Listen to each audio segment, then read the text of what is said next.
Alright, we will solve this by completing the square. Step 1 in completing the square is to move your last term to the right and change the sign. So the minus 12 goes to the right, changes to positive 12.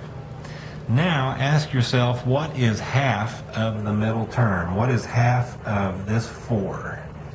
Half of 4 is 2, and if I square that 2, what do I get? 4. So you write it down here, and what you do to one side, you must do to the other. I'll need a little bit more room over here, so we'll make that 12 and then plus 4. So again, what we did was this. We went through and found half of 4. Half of your middle term is 2. And then square it. That's how we came up with this 4 here. Now, we'll rewrite this.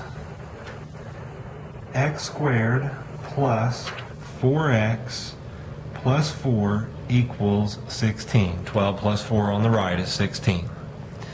Now the reason we took half of the middle term and then squared it and added it to both sides, here and here, is so that we could create a perfect square on the left side. A perfect square like this. Now remember, what was half of the middle term 4? 2. And what is the sign beside it? The sign beside that middle term of 4. This here, the sign in front of the 4. Plus, so it would be x plus, and half of that middle term was 2. So the quantity squared of x plus 2 is what this is here.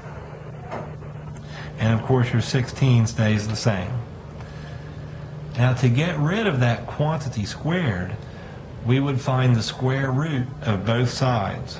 So we would do this, and then this.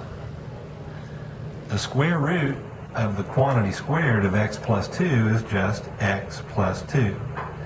And the square root of 16 is plus or minus 4.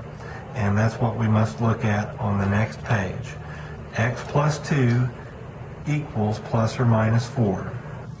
X plus 2 equals plus or minus 4. So you do it once with x plus 2 equals 4, and then a second time with x plus 2 equal to a negative 4.